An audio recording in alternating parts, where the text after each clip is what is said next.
HarperCollins presents Attention All Shipping by Kathy Biggs, read by Nico, Mirallegro and Kate Jarman. Prologue. November 1999. Off Milford Haven. The boat went down like something swallowed whole. The deck there, then gone, simply vanished from under his feet. He gripped the rail with hands he could no longer feel and struggled towards the wheelhouse. "Joseph! Joseph!" he screamed.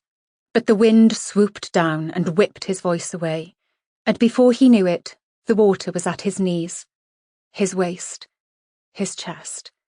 A cold, malicious thing that leached the very life from his bones.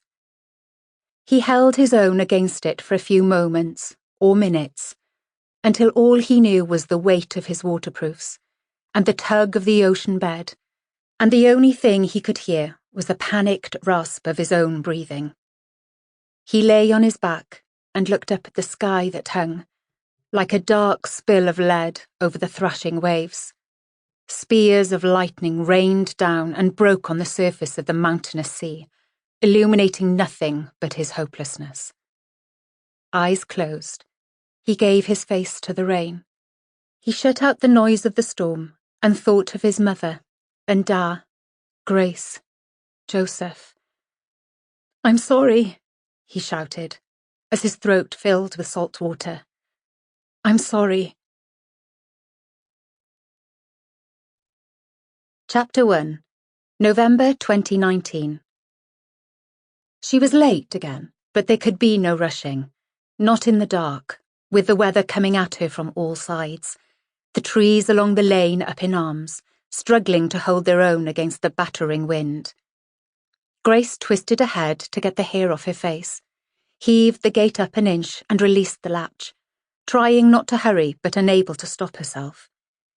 He would be watching out for her now, standing in the open doorway, his small face screwed up, peering across the yard.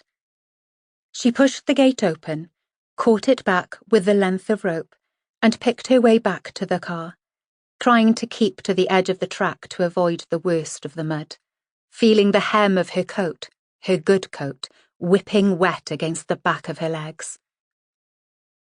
She put the car in gear, aimed it through the gateway, and slewed into the yard. The headlights were struggling to penetrate the slicing rain, but she could see the place was running with water, great sheets of it flying off the barn roof, snatched skywards by the wind before it could reach the ground to join the river that had somehow appeared between the barn and the house. 6 feet wide, charging through the yard, making off with things she'd have to go and look for later.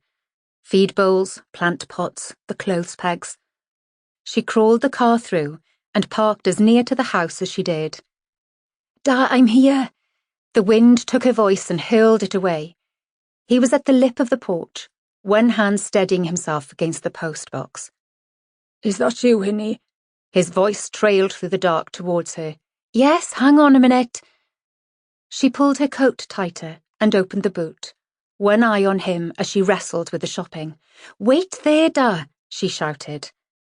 But there he was, coming towards her, his hair dancing around in the wind, his thin trousers and shirt soaked already. She abandoned the bags and slammed the boot closed. "Where have you been?" His hand was on her arm, clutching at her through her coat sleeve. She could smell the urine on him. "At work, Da, at work. Then I got a bit of shopping in. Come on." She prized his fingers off her arm and linked him across the yard, steering him around the worst of the water, her mind already working through the evening ahead. The kitchen was freezing. She wrapped a blanket over his shoulders, rubbed a towel over his wet hair, and sat him at the table while she started on with the stove. "There was a young girl here," he said, as she knelt down, teasing bits of wood into the grate. "What?" "A young girl." She pushed the wood basket to one side and looked at him. "The postwoman, you mean?" "No, not the postwoman, the girl. A girl." She Sample complete.